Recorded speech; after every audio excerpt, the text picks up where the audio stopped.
Maxime Pérez, bonjour Bokertov. Bonjour Daniel. Alors, comment interpréter tout ce qui est en train de se passer actuellement sur le plan sécuritaire? Bien entendu, nous allons commencer en parlant de l'attentat de vendredi. Est-ce que l'on peut dire que dans le contexte créé par ce qui s'est passé sur le mont du Temple au cours de la semaine dernière, ou autour du mont du Temple, eh bien, c'est un attentat qui était prévu par les forces de sécurité israéliennes ou prévisible? Il n'y avait évidemment pas d'informations sur le terroriste en question, même si il a revendiqué son acte quelques instants avant sur Facebook. En tout cas, il n'a pas été identifié par les services de renseignement intérieur. Vous le savez, on a affaire une fois encore à ces loups solitaires qui agissent avec une certaine pulsion et qui, de manière très spontanée, passent à l'acte. C'est toute la problématique qui avait été évoquée au moment de l'intifada des Goutons en septembre 2015. Et finalement, cette menace avait été jugulée par les forces de sécurité israéliennes, à coup d'arrestation, à coup de mesures préventives, également sur les réseaux sociaux d'ailleurs.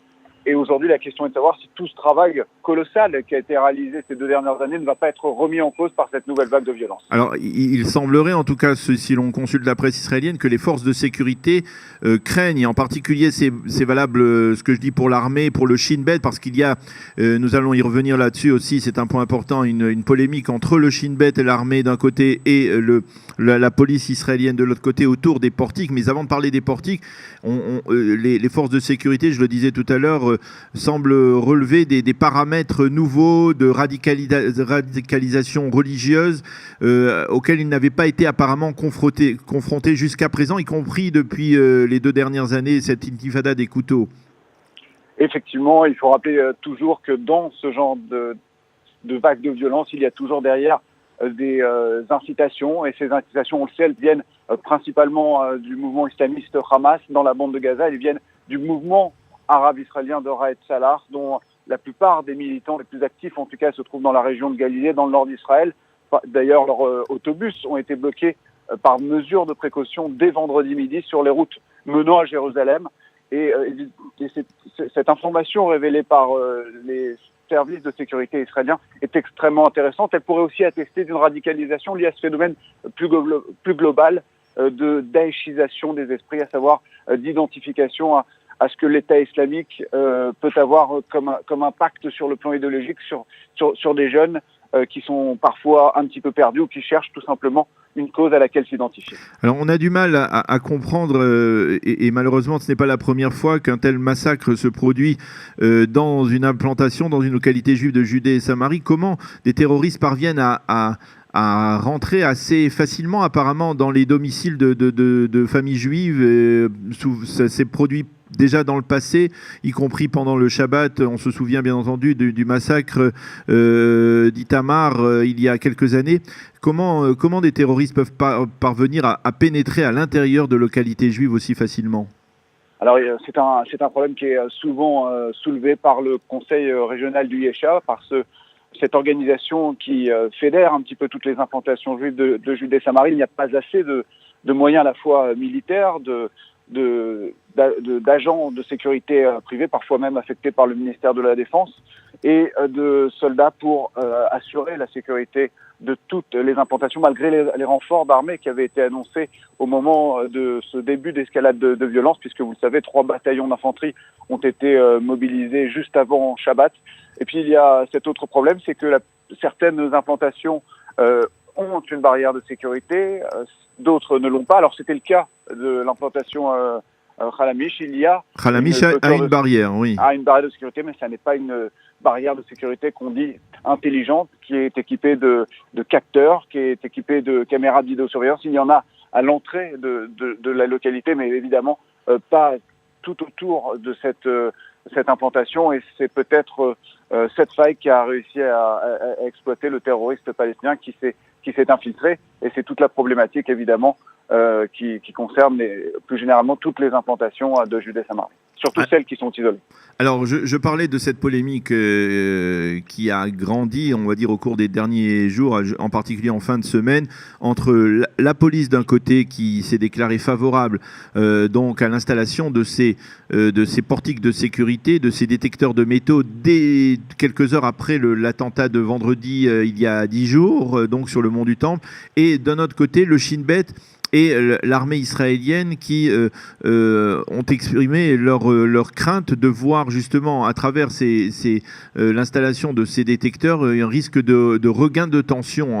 Et apparemment, donc, d'une certaine manière, c'est eux qui auraient raison, en tout cas si l'on se réfère à ce qui s'est passé au cours des 48 dernières heures. Oui, il faut se rendre à l'évidence. Le Premier ministre israélien a fait le choix stratégique, on peut le dire, de faire confiance à la police, d'agir peut-être avant même de réfléchir et de consulter les différents corps sécuritaires de l'État d'Israël. Il y avait, venant du Shabak et de l'armée israélienne, une fin de non-recevoir, en tout cas un avertissement. Il faut quand même parfois être à l'écoute de ces institutions qui sont constamment, évidemment, déployées sur le terrain. Et Benjamin Netanyahu, aujourd'hui, en paye le prix. Le gouvernement est pointé du doigt parce que, évidemment, il y a encore un couac dans le processus décisionnel qui est constaté. Benjamin Netanyahu a pris très rapidement la décision en acceptant les recommandations de la police de laisser des caméras, d'installer des détecteurs à l'entrée du mont du Temple. Et ça n'est qu'après les menaces palestiniennes et le début de ces manifestations très violentes qu'une réunion du cabinet s'est déroulée. Et aujourd'hui, on attend ce soir, d'ailleurs, une nouvelle réunion de ce cabinet restreint pour décider de ce qui va pouvoir être mis en place pour calmer l'esprit, car c'est aujourd'hui la volonté d'Israël que de ramener le calme sur le terrain. Alors maintenant, on peut bien entendu craindre aussi que si l'on se rétracte, si le gouvernement israélien se rétracte et décide de retirer ces portiques de sécurité, eh bien cela soit interprété par les Palestiniens comme une victoire, en particulier une victoire très symbolique sur le mont du Temple, c'est-à-dire que d'une certaine manière, cela pourrait affecter la souveraineté israélienne sur le mont du Temple, qui est déjà mise affaiblie à travers tout ce que l'on peut constater. Est-ce que finalement, là aussi, il ne risque pas d'y avoir aussi, malgré tout, si Israël se rétracte et enlève ces détecteurs de métaux, des risques d'embrasement aussi? Oui, c'est toute la question. Jusqu'où sont prêts à aller les Palestiniens? Sont-ils dans une logique jusque-boutiste? Veulent-ils pousser le bras de fer jusqu'à une confrontation totale et généralisée? Il faut savoir que depuis hier, plusieurs responsables de l'autorité palestinienne, également des membres du Hamas sur les réseaux sociaux, disent qu'ils n'accepteront ni détecteurs à l'entrée du mont du Temple, ni caméras de vidéosurveillance. Il faut savoir d'ailleurs que cette nuit, la police a installé des caméras de vidéosurveillance thermique, donc qui permettent une détection plus rapide, en tout cas, d'éventuels suspects palestiniens. Toutes ces mesures, pour l'instant, sont rejetées en bloc par les Palestiniens, alors que côté israélien, justement, on serait prêt à étudier d'autres mesures de sécurité qui viendraient remplacer ces portiques à l'entrée de l'esplanade du mont du Temple. Et tout le problème est là, évidemment. Maxime, est-ce qu'il y a une différence d'approche entre la police d'un côté et le Shin Bet et l'armée de l'autre, c'est-à-dire une différence d'approche au niveau stratégique, tactique? Est-ce que, par exemple, finalement, le fait que ce soit des policiers qui sont en faction devant le mont du Temple et qui risquent de faire les frais immédiatement de l'entrée, par exemple, d'armes, comme cela s'est produit vendredi il y a 10 jours, donc, et qu'avec la mort de 2 policiers druzes, est-ce que ce n'est pas la différence d'approche, alors que peut-être l'armée, le Shin Bet, a une approche plus stratégique, plus générale, qui consiste à essayer de maintenir un calme dans une constellation politique régionale complexe?